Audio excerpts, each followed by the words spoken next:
नमस्कार, राधे कृष्णा दोस्तों, आप सभी का स्वागत है मेरे यूट्यूब चैनल प्रभु भक्ति में। और जैसा कि हर वीडियो में हम कुछ न कुछ जानकारी लेकर आते ही हैं हिंदू धर्म और व्रत त्यौहार से संबंधित, तो आज की वीडियो भी बहुत खास होने वाली है। आज हम लोग बात करेंगे ज्येष्ठ अमावस्या तिथि और समय के बारे में। और ज्येष्ठ अमावस्या पे 5 और भी अन्य पर्व पड़ रहे हैं, तो जानेंगे उसके बारे में भी कि क्या खास पर्व पड़ रहे हैं। तो वीडियो में अंत तक बने रहिएगा। और ज्येष्ठ अमावस्या से संबंधित बहुत सुंदर सी पौराणिक कथा है, तो उसे भी हम लोग जानेंगे। तो वीडियो अच्छी लगेगी तो लाइक ज़रूर कर दीजिएगा, सभी से निवेदन है। अमावस्या तिथि पितरों को समर्पित होती है। दिक्पंचांग के अनुसार ज्येष्ठ अमावस्या 6 जून 2024 को मनाई जाएगी। और इस दिन ब्रह्म मुहूर्त में गंगा स्नान करना बहुत ही शुभ होता है, तो आप भी अगर जा सकते हैं तो गंगा स्नान जरूर ही करें। इस दिन गंगा स्नान कर पितरों का तर्पण करना भी बेहद शुभ माना गया है। ऐसा करने से पितरों की आत्मा को शांति मिलती है। गंगा स्नान के बाद दान करना भी बहुत ही उत्तम होता है, इसलिए व्यक्ति को अपने सामर्थ्य अनुसार जरूर दान करना चाहिए। इस साल 6 जून 2024 को ज्येष्ठ अमावस्या मनाई जाएगी। तो आइए जानते हैं ज्येष्ठ अमावस्या की तिथि और समय। वैदिक पंचांग के अनुसार ज्येष्ठ मास की शुरुआत 5 जून 2024 रात्रि 7:54 पर होगी। वहीं इसकी समाप्ति 6 जून 2024 को शाम 6:07 पर होगी। पंचांग के अनुसार जो ज्येष्ठ अमावस्या का पर्व है वो 6 जून को मनाया जाएगा। और आइए अब जानते हैं कि इस दिन और कौन से पर्व पड़ रहे हैं। तो इस दिन शनि जयंती पड़ रहा है। पुराणों के अनुसार ज्येष्ठ अमावस्या के दिन शनि देव का जन्म हुआ था, और इसलिए हर साल इस दिन शनि जयंती मनाई जाती है। इस साल ज्येष्ठ अमावस्या के दिन शनि जयंती 6 जून को पड़ रही है। शनि जयंती के दिन शनि देव की पूजा की जाती है और उन्हें काले तिल व सरसों का तेल अर्पित किया जाता है। इससे शनि देव खुश होते हैं और कुंडली में शनि दोष का प्रभाव जो होता है वो कम हो जाता है।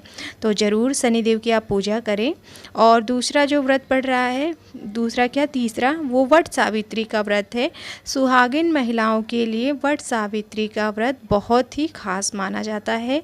धार्मिक मान्यताओं के अनुसार इस दिन व्रत करने से अखंड सौभाग्य की प्राप्ति होती है, सुहाग में वृद्धि होती है।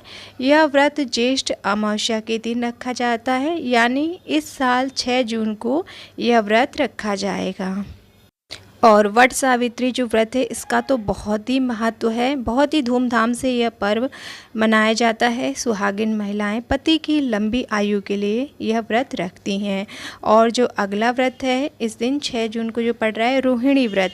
वैदिक पंचांग के अनुसार इस साल ज्येष्ठ अमावस्या के दिन ही रोहिणी व्रत भी पड़ रहा है, जो कि जैन समुदाय की महिलाओं के लिए बहुत ही खास होता है।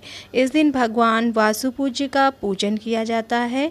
यह व्रत 3, 5 या 7 साल तक करना चाहिए। जैन धर्म में महिलाएं यह व्रत पति की लंबी उम्र के लिए रखती हैं। तो जैसे हमारे हिंदू धर्म में वट सावित्री है, वैसे ही रोहिणी व्रत जैन धर्म में है। तो ये भी बहुत ही अच्छा पर्व है जो कि 6 जून को पड़ रहा है।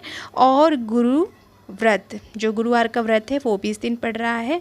तो इस साल ज्येष्ठ अमावस्या के दिन जो पड़ रहा है दिन वो गुरुवार का दिन है। 6 जून को गुरुवार का दिन पड़ रहा है, और इसलिए इस दिन गुरुवार का भी व्रत रखा जाएगा। गुरुवार का जो व्रत है भगवान विष्णु को समर्पित है, बृहस्पति देव को समर्पित है। तो गुरुवार का व्रत रखने से जो कुंडली में गुरु ग्रह है वो मजबूत होते हैं, और जो विवाह या कोई भी शुभ काम में आ रही दिक्कतें हैं, रुकावटें हैं, वो सभी दूर हो जाती हैं, क्योंकि जो गुरु भगवान है वो शुभ फल प्रदान करते हैं।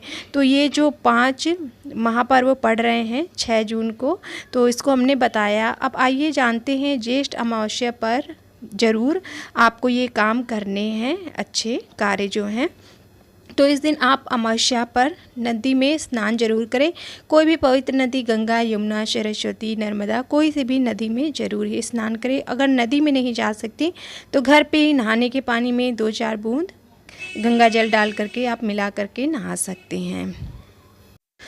अमावस्या पर पितरों का तर्पण करने से उनकी आत्मा को शांति मिलती है। तो आप स्नान के बाद दान करें और पितरों का तर्पण जरूर ही करें आप, और इससे जो है आपके पितरों को शांति मिलती है और जो आपके जीवन में बाधाएं आ रही हैं, दुख आ रहे हैं, वो भी दूर होते हैं।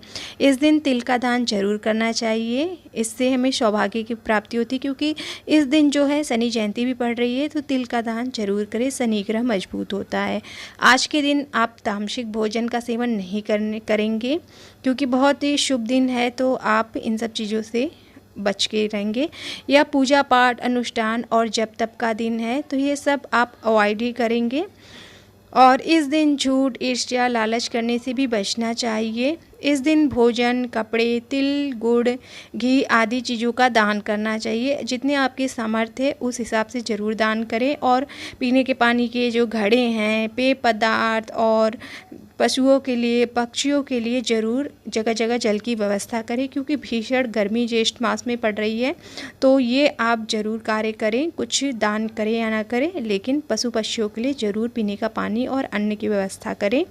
और इस दिन विद्वानों, ब्राह्मणों व गरीबों को भोजन कराना चाहिए। तो आप ज़रूर किसी ब्राह्मण या कोई भी गरीब व्यक्ति है उसे भोजन कराएं। और आप इस दिन पीपल और तुलसी के पत्र और बेलपत्र नहीं तोड़ना चाहिए अमावस्या के दिन। तो आप ये सब चीज़ें ना तोड़ें। अगर आपको ज़रूरत है तो एक दिन पहले ही आप तोड़ लें। और इस दिन कोई भी शुभ व नया कार्य नहीं करना चाहिए। जो अमावस्या है वो उस दिन आप कोई भी शुभ कार्य नहीं करेंगे। और भी अन्य पर्व पड़ते हैं तो आप कर सकते हैं, लेकिन अमावस्या के दिन शुभ कार्य करना वर्जित है। तो ये कार्य थे जो हमें करने हैं, और कौन से कार्य जो हमें नहीं करने हैं ये दोनों मैंने आपको बताए। और अब आइए जानते हैं कि अमावस्या तिथि पर क्या सावधानियां बरतें। तो अमावस्या तिथि पर सूर्य उदय होने से पहले ही उठें और घर की साफ़ सफाई कर लें।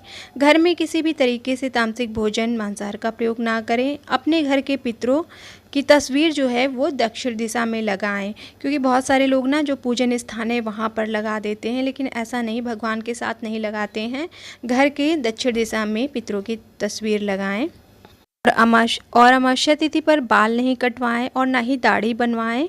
और जो है अमावस्या तिथि पर साफ़ सुथरा भोजन बनाएं और पितरों के लिए थोड़ा सा निकाल दें पहले ही। तो ऐसा आप करें और ब्राह्मणों को भी भोजन कराएं। और अमावस्या के दिन सुबह के समय आप तर्पण करें और जो होता है जल दान करें, ऐसा करें। और स्टील के लोटे या किसी भी प्रकार के लोटे में जल भरे, उसमें 2 चम्मच कच्चा दूध मिला लें, काला तिल और गंगा जल और मीठे में कुछ मिला लें। और फिर पीपल की जड़ में दक्षिण दिशा की तरफ मुँह करके समस्त जो सामग्री जल तैयार किया आपने अर्पण कर दे। पितरों को प्रसन्न करने के लिए सरसों या तिल के तेल का दिया पीपल के वृक्ष की जड़ में जरूर जलाएं।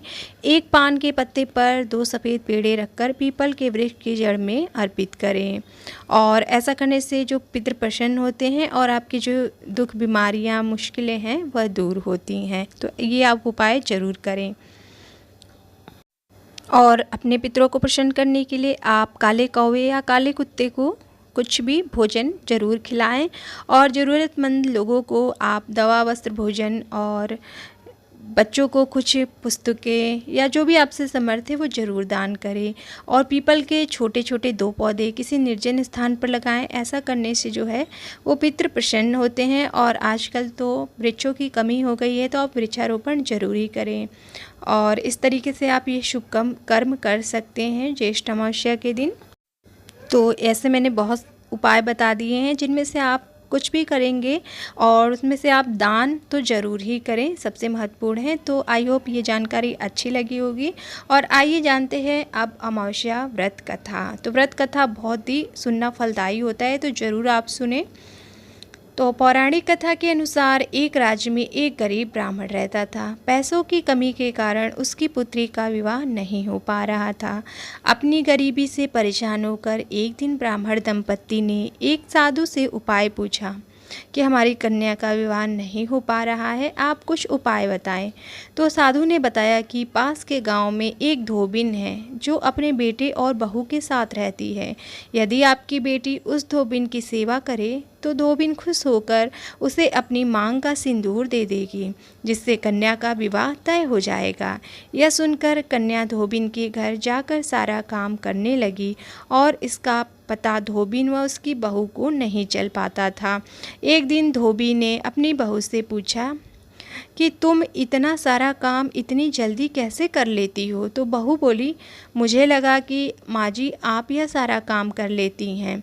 धोबिन चौंक गई उसने नज़र रखना शुरू कर दिया कि आखिर हमारे घर का काम कौन कर जाता, मैं करती ही नहीं, बहू करती ही नहीं है। तो उसने नज़र रखना शुरू कर दिया। धोबिन ने जब सुबह उठकर देखा तो एक कन्या चुपचाप उसके घर का सारा काम कर रही थी। कई दिनों तक ऐसा चलता रहा। एक दिन धोबिन ने कन्या से कारण पूछा। कन्या ने साधु द्वारा कही सारी बात धोबिन को बता दी। उसकी बात सुनकर धोबिन ने अपनी मांग का सिंदूर उसे दिया और उसी समय धोबिन के पति की मृत्यु हो गई। उससे दुखी होकर कन्या घर से निकल पड़ी और एक पीपल के पेड़ के पास पहुंचकर 108 ईंट के टुकड़े लिए और उन टुकड़ों को 108 बार परिक्रमा करते हुए एक एक बार फेंकने लगी। कन्या ने ऐसा करने से धोबिन के जो पति थे वो जीवित हो गए।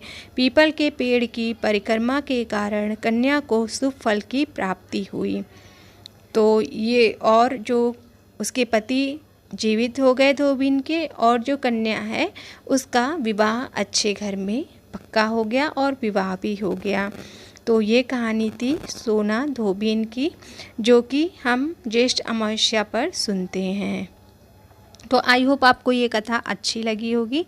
तो मिलते हैं हम नेक्स्ट वीडियो में ऐसी ही और भी जानकारी के साथ, और भी व्रत त्यौहार पर्व की जानकारियों के साथ। तब तक के लिए राधे राधे। चैनल पे नए हैं तो चैनल को सब्सक्राइब ज़रूर कर लें, और वीडियो अगर अच्छी लगी हो तो लाइक ज़रूर कर दीजिएगा। राधे राधे।